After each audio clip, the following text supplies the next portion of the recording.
अगर कोई ये दावा करे कि एक इंसान का रात को अपने कमरे में शांति से सोने का या फिर अपने फोन पर इंटरनेट इस्तेमाल करने का सीधा कनेक्शन 800 साल पुरानी किसी घटना से है, तो मतलब शायद यकीन करना थोड़ा मुश्किल हो, है ना? बिल्कुल।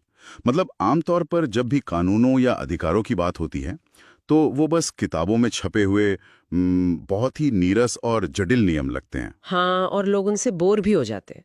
लेकिन आज हमारे पास जो विस्तृत शैक्षणिक व्याख्यान और शोध सामग्री है ना, उसकी परतों को खोलने पर एक बहुत ही अलग तस्वीर सामने आती है। सही बात है, क्योंकि ये महज नियम नहीं है, बल्कि ये हमारे रोजमर्रा की जिंदगी, निजता और आज़ादी की बुनियाद है। तो आज की इस गहन चर्चा में हमारा मिशन यही है कि हम इन्हीं मौलिक अधिकारों मतलब फंडामेंटल राइट्स के सफर को समझें। बिल्कुल, और ये भी देखें कि इनका विकास कैसे हुआ और एक नागरिक के तौर पर ये कानूनी जटिलताएं असल में कितनी व्यवहारिक है। हाँ, तो ये बिल्कुल सही दिशा है चर्चा शुरू करने की, क्योंकि ये अधिकार सिर्फ कानूनी पन्नों तक सीमित रहने वाली चीजें नहीं है। एकदम सही। मौलिक अधिकार वास्तव में वो अदृश्य कवच है जो एक इंसान को समाज में गरिमा के साथ जीने की गारंटी देते हैं। मतलब स्रोत सामग्री का अध्ययन करते हुए जो सबसे दिलचस्प बात सामने आती है वो ये है कि कैसे सदियों पहले शुरू हुआ एक छोटा सा विचार आज के आधुनिक लोकतंत्र में सबसे बुनियादी हकों की रक्षा कर रहा है। बिना इनके तो किसी स्वतंत्र समाज की कल्पना करना ही असंभव है। हाँ। तो इसी ऐतिहासिक कड़ी से शुरू करते हैं। स्रोत में 1215 के उस वाक्य का जो जिक्र है वो बहुत चौंकाने वाला है। हाँ, वो इतिहास का एक बहुत ही टर्निंग पॉइंट था। मतलब अक्सर ये माना जाता है कि भारतीय संविधान के जो अधिकार हैं वो पूरी तरह से हमारी आजादी के संघर्ष या भारत की अपनी उपज हैं। लेकिन क्या अधिकारों की इस पूरी अवधारणा के तार इतिहास में कहीं और जुड़े हैं? एक मध्यकालीन घटना का आधुनिक अधिकारों से क्या संबंध हो सकता है? इस सवाल का जवाब इतिहास के उस पन्ने में है जिसे अधिकारों की दुनिया का पहला कदम माना जाता है। स्रोत स्पष्ट रूप से बताता है कि इसके तार ब्रिटेन से जुड़ते हैं। मतलब तारीख थी 15 जून 1215। अच्छा, 1215 में? हाँ, ब्रिटेन में टेम्स नदी के किनारे रनी मीड नाम की एक जगह है। वहां के सम्राट थे किंग जॉन। अब उस दौर में राजाओं का कोई लिखित कानून तो होता नहीं था। हाँ, जो राजा ने कह दिया वही कानून है। बिल्कुल। लेकिन किंग जॉन ने पहली बार अपनी जनता को अपनी प्रजा को कुछ विशेष अधिकार एक लिखित दस्तावेज के रूप में प्रदान किए। इतिहास में जनता को दिए गए इन लिखित अधिकारों के दस्तावेज को ही मैग्ना कार्टा कहा गया। अरे वाह! मतलब ये वो पहला मौका था जब किसी सत्ता ने ये माना कि आम लोगों की भी कुछ अधिकार होते हैं जिन्हें छीना नहीं जा सकता। एकदम सही। ये तो एक बहुत बड़ा वैचारिक बदलाव था, राजा के मौखिक आदेशों से हटकर लिखित अधिकारों की तरफ बढ़ना। तो क्या यही कारण है कि भारतीय संविधान के उस हिस्से को जिसमें मौलिक अधिकारों का जिक्र है अक्सर मैग्ना कार्टा कहकर बुलाया जाता है? हाँ, बिल्कुल यही कारण है। भारतीय संविधान का भाग 3, जिसमें अनुच्छेद 12 से लेकर 35 तक मौलिक अधिकारों का विस्तृत वर्णन है, उसे संविधान का मैग्ना कार्टा कहा जाता है। 1215 की वो घटना एक प्रेरणा थी। लेकिन अगर इस बात की गहराई में जाएं कि भारत ने कानूनी रूप से ये अधिकार सीधे कहां से अपनाए, तो स्रोत सामग्री स्पष्ट करती है कि ये प्रेरणा अमेरिका से ली गई है। ये थोड़ा उलझाने वाला है। मतलब विचार ब्रिटेन से आया लेकिन भारत ने इसे अमेरिका से लिया। इस सफर को थोड़ा और स्पष्ट करना जरूरी है। अमेरिका की इसमें क्या भूमिका थी? इसे ऐसे समझा जा सकता है कि ब्रिटेन ने सिर्फ विचार दिया, लेकिन उसे एक मजबूत कानूनी ढांचा अमेरिका में दिया। देखो, अमेरिका का अपना संविधान 1787 में बनकर तैयार हुआ और 2 साल बाद 1789 में लागू हुआ। ठीक है। लेकिन एक दिलचस्प तथ्य ये है कि जब वो लागू हुआ तब उसमें मौलिक अधिकार शामिल नहीं थे। बाद में उन्हें महसूस हुआ कि नागरिकों के हकों को लिखित रूप में सुरक्षित करना जरूरी है।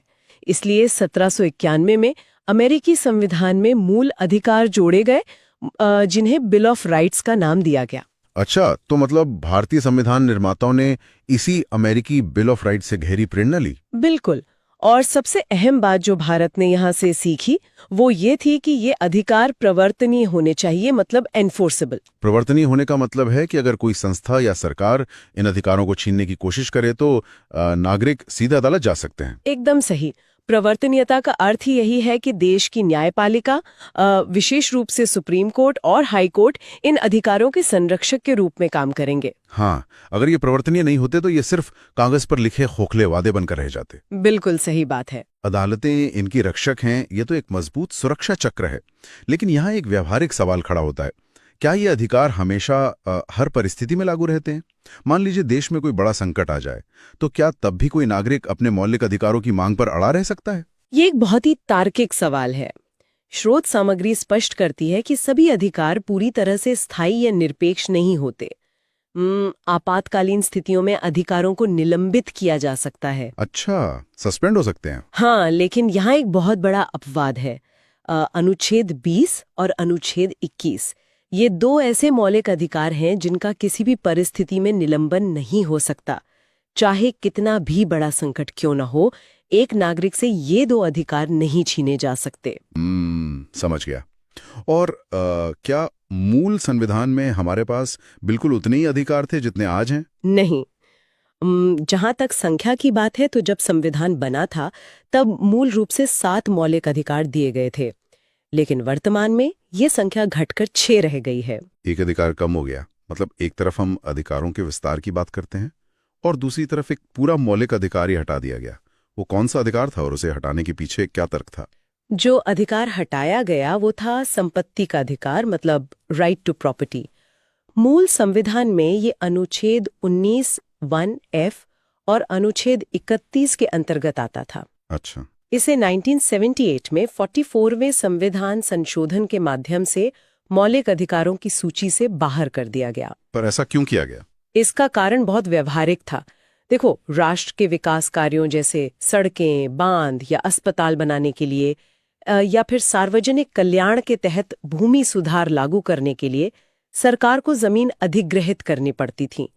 अब जब संपत्ति एक मौलिक अधिकार था, तो हर अधिग्रहण पर लंबी कानूनी लड़ाइयां शुरू हो जाती थीं। हाँ, लोग सीधे सुप्रीम कोर्ट पहुंच जाते होंगे। बिल्कुल, जिससे विकास में बाधा आती थी। इसलिए इसे हटाकर संविधान के भाग 12 में अनुच्छेद 300A के तहत रख दिया गया। अब ये एक मौलिक अधिकार नहीं, बल्कि महज एक कानूनी या वैधानिक अधिकार है।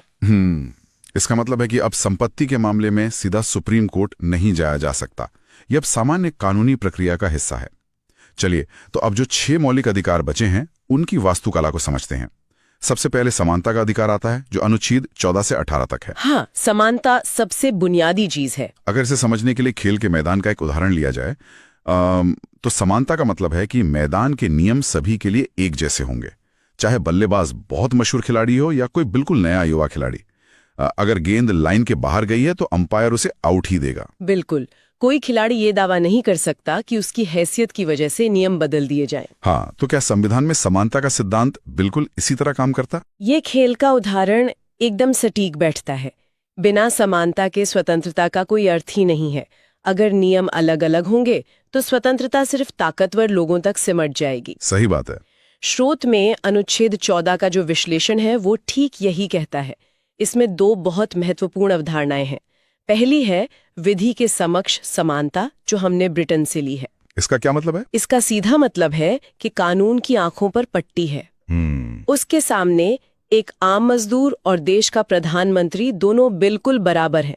किसी को कोई विशेषाधिकार नहीं मिलेगा। और दूसरी अवधारणा है कानूनों का समान संरक्षण, जो अमेरिका से प्रेरित है। और ये क्या कहता है? इसका मतलब है कि समान परिस्थितियों में रहने वाले लोगों के साथ कानून समान व्यवहार करेगा।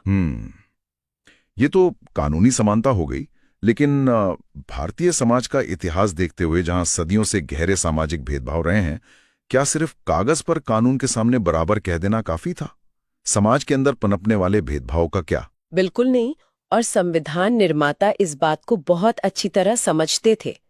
इसीलिए कानूनी समानता के साथ सामाजिक समानता को जोड़ना जरूरी था।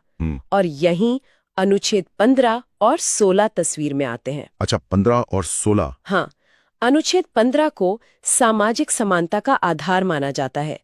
ये बहुत स्पष्ट शब्दों में कहता है कि राज्य किसी भी नागरिक के साथ केवल उसके धर्म, जाति, लिंग, जन्म स्थान या रंग के आधार पर कोई भेदभाव नहीं करेगा। हाँ, ये बहुत जरूरी था। इसी अनुच्छेद की वजह से ये सुनिश्चित होता है कि सार्वजनिक कुओं, तालाबों, पार्कों या होटलों में जाने से किसी भी इंसान को महज उसकी जाति या धर्म के आधार पर नहीं रोका जा सकता। और रोजगार के मामले में? और जब बात रोजगार की आती है तो अनुच्छेद 16 लागू होता है। ये लोक नियोजन में समान अवसर की बात करता है। मतलब सरकारी नौकरी में भर्ती हो, प्रमोशन हो या छुट्टी के नियम हो, सभी नागरिकों को समान अवसर दिए जाएंगे। सार्वजनिक स्थलों की बात से एक बहुत ही कड़वी ऐतिहासिक सच्चाई याद आती है। निम्न वर्ग के लोगों को ऐतिहासिक रूप से अछूत माना जाता था और उनके साथ बेहद अमानवीय व्यवहार होता था। इस गहरी सामाजिक बीमारी को जड़ से उखाड़ने के लिए भी तो कोई मजबूत प्रावधान होना चाहिए। वही प्रावधान अनुच्छेद 17 है, जो स्पष्ट रूप से अस्पृश्यता का अंत करता है, मतलब छुआछूत का अंत। पुराने समय के उस ऐतिहासिक शोषण जहां लोगों को छूने तक की मनाही थी, उसे ये अनुच्छेद पूरी तरह से गैरकानूनी और दंडनीय अपराध बनाता है। ये तो बहुत बड़ा कदम था। हाँ, ये सिर्फ एक नियम नहीं है, बल्कि सदियों पुराने अन्याय के खिलाफ एक संवैधानिक प्रहार है। लेकिन समानता के इस पूरे ढांचे में ना मुझे एक जगह विरोधाभास नजर आता है। वो कैसे? स्रोत बताता है कि अनुच्छेद 18 उपाधियों का अंत करता है। मतलब समाज में बराबरी लाने के लिए कोई राजा, महाराजा, नवाब या राय बहादुर जैसी उपाधियां नहीं लगा सकता। हाँ, बिल्कुल। लेकिन दूसरी तरफ हमारे देश में भारत रत्न, पद्म विभूषण, पद्मश्री जैसे बड़े बड़े पुरस्कार दिए जाते हैं। अगर कोई उपाधि रख ही नहीं सकता तो इन पुरस्कारों को क्या माना जाए? क्या ये समानता के नियम को नहीं तोड़ते? ये एक बहुत ही उलझाने वाला बिंदु है और अक्सर लोग इसमें कंफ्यूज हो जाते हैं। स्रोत सामग्री में इस बात को स्पष्ट करने के लिए एक बहुत ही महत्वपूर्ण केस का संदर्भ दिया गया है, बालाजी राघवन केस 1996। अच्छा, इस केस में क्या हुआ था? जब ये मामला सुप्रीम कोर्ट पहुंचा तो कोर्ट ने एक बहुत ही स्पष्ट लकीर खींची। कोर्ट ने कहा कि भारत रत्न या पद्म पुरस्कार किसी व्यक्ति की असाधारण सेवा या योग्यता के लिए दिए गए सम्मान है, मतलब अवार्ड्स है ना कि कोई उपाधि या टाइटल। ओह, तो ये सम्मान है, उपाधि नहीं। बिल्कुल। इसलिए इन्हें किसी भी व्यक्ति के नाम के आगे या पीछे उपसर्ग या प्रत्यय के रूप में इस्तेमाल नहीं किया जा सकता। कोई खुद को भारत रत्न फलाफला नहीं लिख सकता। समझ गया। साथ ही अनुच्छेद 18 ये भी सुनिश्चित करता है कि कोई भी नागरिक बिना राष्ट्रपति की अनुमति के किसी विदेशी सरकार से भी कोई उपाधि स्वीकार नहीं कर सकता। हाँ, इसमें एक तार्किक छूट दी गई है, सैन्य और शैक्षणिक उपाधियां, जैसे सेना में मेजर या शिक्षा में डॉक्टर। एकदम सही। जैसे सेना में मेजर, कर्नल या शिक्षा में डॉक्टर, इंजीनियर का उपयोग किया जा सकता है, क्योंकि ये वंशानुगत नहीं है बल्कि अपनी मेहनत और योग्यता से अर्जित की जाती हैं। समझ आ गया। यानी एक बार जब समाज में एक समतल मैदान तैयार हो जाता है जहां कोई किसी से बड़ा या छोटा नहीं है, तब इंसान को खुलकर सोचने, बोलने और जीने की आजादी चाहिए होती है। बिल्कुल। ये विचार सीधे अगले हिस्से की ओर ले जाता है, स्वतंत्रता और जीवन का अधिकार, जो अनुच्छेद 19 से 22 के बीच आता है। स्रोत का अध्ययन करते हुए ऐसा लगता है कि ये पूरा हिस्सा इंसान की रोजमर्रा की दिनचर्या से सबसे गहराई से जुड़ा हुआ है। सही कहा। इस हिस्से को विशेष रूप से अनुच्छेद 19 को भारतीय संविधान की रीढ़ की हड्डी कहा जाता है। जरा सोचिए, समानता तो स्थापित हो गई, लेकिन अगर कोई इंसान घर से बाहर निकलकर अपनी बात ही न कह सके तो समानता का क्या फायदा? कोई फायदा नहीं। अनुच्छेद 19 इसी आजादी को सुनिश्चित करता है। इसमें अधिकारों का एक बहुत ही तार्किक क्रम है। सबसे पहले इंसान के पास बोलने और अभिव्यक्ति की आजादी है, जिसमें प्रेस की स्वतंत्रता और यहाँ तक कि चुप रहने का अधिकार भी शामिल है। अच्छा, चुप रहने का अधिकार भी? हाँ, और जब कोई अपनी बात कहता है तो लोग उसे सुनने आते हैं। इसलिए बिना हथियारों के शांतिपूर्वक सम्मेलन करने की आजादी दी गई। जब लोग मिलते हैं तो उनके विचार जुड़ते हैं। इसलिए संघ या संगठन बनाने की आजादी मिली। बहुत लॉजिकल फ्लो है ये तो। इसके बाद पूरे देश में आबाद रूप से घूमने की आजादी, किसी भी हिस्से में बसने की आजादी और आजीविका के लिए अपनी पसंद का कोई भी व्यवसाय या कारोबार करने की आजादी इसमें शामिल है। यहाँ तक कि राष्ट्रीय ध्वज फहराने का अधिकार और आधुनिक दौर में इंटरनेट का इस्तेमाल करने का अधिकार भी इसी अनुच्छेद 19 की छतरी के नीचे आता है। अरे वाह, मतलब इंटरनेट का इस्तेमाल कोई सरकारी खैरात नहीं बल्कि एक मौलिक अधिकार है। ये जानना बहुत सशक्त करता है। लेकिन जब आजादी की बात होती है तो उसके साथ नियम टूटने का डर भी रहता है। हाँ, वो तो है। अगर किसी पर कोई अपराध करने का आरोप लग जाए तो क्या उसकी सारी आजादी खत्म हो जाती है? उन परिस्थितियों के लिए क्या सुरक्षा है? ऐसे समय के लिए अनुच्छेद 20 मौजूद है, जो अपराधों के लिए दोष सिद्धि से संरक्षण देता है। इसका तंत्र बहुत ही बारीकी से बुना गया है। सबसे पहला नियम ये है कि किसी व्यक्ति को सजा उसी कानून के आधार पर मिलेगी जो अपराध करते समय लागू था। मतलब कोई बैकडेट से कानून बनाकर सजा नहीं दे सकता? बिल्कुल, ऐसा नहीं हो सकता कि कोई आज कुछ करे और कल नया कानून बना के उसे पिछले काम के लिए सजा दे दी जाए। दूसरा नियम है डबल जियोपार्डी के बचाव।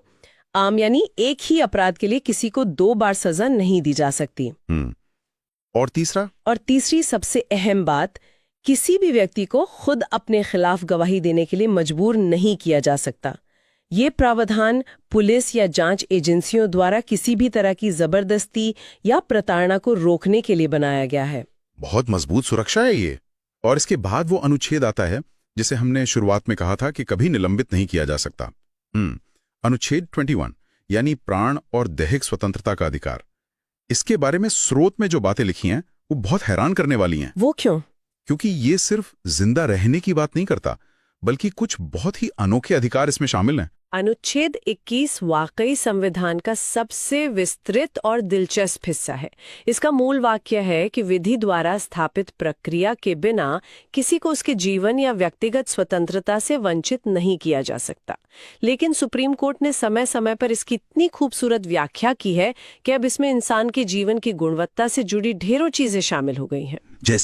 जैसे अच्छी चिकित्सा पाने का अधिकार, निजता का अधिकार मतलब राइट टू प्राइवेसी, जो ये तय करता है कि कोई बिना अनुमति के किसी का फोन या निजी जीवन नहीं झांक सकता।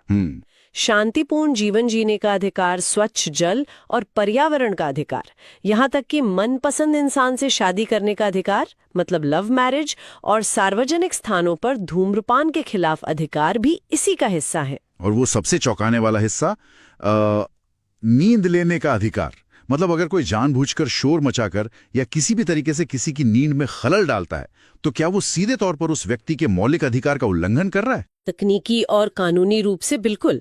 निद्रा का अधिकार भी अनुच्छेद 21 से ही निकलता है, क्योंकि नींद इंसान के शारीरिक और मानसिक स्वास्थ्य के लिए सबसे जरूरी है और बिना अच्छे स्वास्थ्य के जीवन के अधिकार का कोई मोल नहीं है। सही बात है। इसी जीवन के अधिकार को और मजबूत करने के लिए बाद में एक बहुत बड़ा बदलाव किया गया। 2002 में 86वें संविधान संशोधन के द्वारा अनुच्छेद 21A जोड़ा गया। इसके तहत 6 से 14 वर्ष के बच्चों के लिए मुफ्त और अनिवार्य शिक्षा को मौलिक अधिकार बना दिया गया। ये कानून 2009 में संसद से पास हुआ और अंततः 1 अप्रैल 2010 को पूरे देश में लागू कर दिया गया। शिक्षा का अधिकार जीवन के अधिकार से जुड़ा है, ये बहुत ही तार्किक लगता है। लेकिन जीवन और आजादी के इस पूरे विमर्श में एक और व्यवहारिक स्थिति के बारे में सोचना जरूरी है। कैसी स्थिति? मान लीजिए किसी नागरिक के पास अचानक पुलिस आ जाए और उसे गिरफ्तार करने लगे। ऐसे में जब किसी की आजादी छीनी जा रही हो तो वहां कौन से अधिकार काम आते हैं? उस नाजुक स्थिति के लिए अनुच्छेद 22 बनाया गया है, जो गिरफ्तारी और निरोध से संरक्षण देता है। स्रोत के अनुसार कानून में 2 तरह की गिरफ्तारी होती है। पहली है दंडात्मक मतलब प्यूनिटिव, जो तब होती है जब कोई अपराध हो चुका हो। इसके लिए पुलिस को वारंट की जरूरत होती है। और दूसरी होती है निवारक यानी प्रिवेंटिव, जो अपराध होने से पहले ही महज शक या अंदेशे के आधार पर की जाती है ताकि किसी बड़ी घटना को रोका जा सके। अच्छा, तो अगर किसी की दंडात्मक गिरफ्तारी हो रही है तो उसकी क्या अधिकार है? जब किसी की दंडात्मक गिरफ्तारी होती है तो उस नागरिक के पास 3 बहुत स्पष्ट अधिकार होते हैं। पहला, उसे अपनी गिरफ्तारी का कारण जानने का पूरा हक है। दूसरा, वो अपना मनपसंद वकील चुन सकता है। और तीसरा, पुलिस को उसे 24 घंटे के भीतर नजदीकी मजिस्ट्रेट के सामने पेश करना ही होगा। और हाँ, इस 24 घंटे में थाने से कोर्ट तक की यात्रा का समय शामिल नहीं है। ये पुलिस की मनमानी रोकने का एक बहुत मजबूत तरीका है। ये तो एक बहुत बड़ा सुरक्षा घेरा है। तो अब तक समानता की बात हो गई और व्यक्तिगत आजादी की बात हो गई, लेकिन एक आजाद समाज में भी अक्सर ये देखने को मिलता है कि ताकतवर वर्ग कमजोर वर्ग का फायदा उठाने की कोशिश करता है। हाँ, ये तो समाज की सच्चाई है। आजादी का मतलब ये तो नहीं कि कोई किसी का भी शोषण करे। स्रोत में आगे का जो हिस्सा है वो शायद समाज के कमजोर वर्गों को इसी ताकत के असंतुलन से बचाने के लिए है। बिल्कुल। आजादी तभी सुरक्षित है जब शोषण पर रोक लगे। इसीलिए अनुच्छेद 23 और 24 को शोषण के विरुद्ध अधिकार के रूप में शामिल किया गया। अनुच्छेद 23 मुख्य रूप से मानव दुर्व्यापार मतलब इंसानों की खरीद फरोख्त, बेगारी यानी बिना पैसे दिए जबरन काम कराना और बंधुआ मजदूरी पर पूरी तरह से रोक लगाता है। ये बहुत जरूरी था। इसी अनुच्छेद को जमीन पर लागू करने के लिए 1976 में बंधुआ मजदूरी उन्मूलन अधिनियम लाया गया था। उसी वर्ष एक और बहुत अहम कानून आया, समान पारिश्रमिक अधिनियम 1976, जो ये सुनिश्चित करता है कि महिलाओं और पुरुषों को एक ही तरह के काम के लिए समान वेतन मिले ताकि आर्थिक शोषण को रोका जा सके। लेकिन यहां एक बात सोचने वाली है। अगर अनुच्छेद 23 हर तरह की जबरदस्ती की मजदूरी को रोक ही रहा है, तो फिर बच्चों के लिए एक अलग से अनुच्छेद 24 बनाने की क्या जरूरत थी? क्या वो सामान्य नियमों के तहत सुरक्षित नहीं थे? ये एक बहुत ही पैनी नजर वाला सवाल है। संविधान निर्माताओं ने बच्चों को एक अलग श्रेणी में रखा क्योंकि बच्चे शारीरिक और मानसिक रूप से सबसे अधिक संवेदनशील होते हैं। अनुच्छेद 24 एक बहुत ही सख्त लकीर खींचता है। क्या कहता है ये अनुच्छेद? ये स्पष्ट करता है कि 14 वर्ष से कम आयु के किसी भी बच्चे को कारखानों, खदानों या किसी भी अन्य जोखिम भरे स्थानों पर काम पर नहीं लगाया जा सकता। ये सिर्फ मजदूरी रोकने की बात नहीं है, बल्कि बच्चों के जीवन और उनके बचपन को सीधे तौर पर बचाने की बात है। शोषण से बचाव के बाद व्यक्तिगत पहचान और आस्था की बात आती है। विविधता से भरे समाज में धर्म और संस्कृति को बचाए रखना एक बड़ी चुनौती होती है। इसके लिए क्या प्रावधान है? भारत जैसे धर्मनिरपेक्ष देश में ये सबसे बुनियादी चीज है। स्रोत में अनुच्छेद 25 से 28 तक धार्मिक स्वतंत्रता के अधिकार का विस्तृत ब्यौरा है। अनुच्छेद 25 किसी भी व्यक्ति को अपने अंतःकरण से किसी भी धर्म को मानने और उसका प्रचार करने की आजादी देता है। जैसे सिख समुदाय द्वारा कृपाण धारण करना इसी अनुच्छेद के तहत उनका धार्मिक अधिकार है। और बाकी के अनुच्छेद? इसके आगे अनुच्छेद 26 धार्मिक मामलों और संस्थाओं के प्रबंधन का अधिकार देता है। अनुच्छेद 27 ये सुनिश्चित करता है कि किसी भी नागरिक को किसी विशेष धर्म के प्रचार के लिए टैक्स या कर देने के लिए मजबूर नहीं किया जाएगा। और अनुच्छेद 28 सरकारी सहायता प्राप्त शिक्षण संस्थानों में धार्मिक शिक्षा देने या किसी को धार्मिक उपासना में भाग लेने के लिए बाध्य करने पर रोक लगाता है। ये तो धर्म की बात हुई, लेकिन उन जो अल्पसंख्यक समुदाय हैं जिनकी अपनी एक अलग भाषा, संस्कृति या लिपि है, क्या उनके लिए समानता का सामान्य नियम काफी नहीं था? उनके लिए विशेष सांस्कृतिक अधिकार क्यों घड़े गए? क्योंकि लोकतंत्र में कभी-कभी बहुसंख्यक वर्ग अनजाने में ही अल्पसंख्यकों की पहचान को निगल सकता है। इसी को रोकने के लिए अनुच्छेद 29 और 30 जोड़े गए, जो सांस्कृतिक और शैक्षणिक अधिकार हैं। अच्छा, तो ये कैसे काम करते हैं? अनुच्छेद 29 स्पष्ट करता है कि अल्पसंख्यक वर्गों को अपनी विशेष भाषा, लिपि और संस्कृति को सुरक्षित रखने और बचाए रखने का पूरा अधिकार है। और ये पहचान कैसे बचेगी? शिक्षा के माध्यम से। इसीलिए अनुच्छेद 30 उन्हें ये अधिकार देता है कि वो अपनी पसंद के शिक्षण संस्थान खोल सकते हैं और उनका प्रशासन चला सकते हैं, ताकि उनकी संस्कृति अगली पीढ़ी तक पहुंच सके। चलिए, अब तक अधिकारों की एक बहुत ही शानदार इमारत खड़ी हो गई है। समानता मिल गई, आजादी मिल गई, शोषण से सुरक्षा हो गई और धर्म संस्कृति भी बच गई। कागज पर ये सब बहुत बेदाग लगता है। हाँ, कागज पर तो सब परफेक्ट है, लेकिन कोई भी नियम तब तक अधूरा है जब तक उसे लागू करने की कोई ठोस गारंटी ना हो। अगर कल को कोई संस्था या खुद सरकारी इन अधिकारों को छीनने लगे और कोई सीधा बचाव का रास्ता ना हो, तो फिर इन खूबसूरत अनुच्छेदों का क्या मोल रह जाएगा? कोई मोल नहीं रहेगा। अधिकार अगर लागू नहीं हो सकते हैं तो वे महज कागज के टुकड़े हैं। संविधान बनाने वाले इस बात को बहुत गहराई से जानते थे।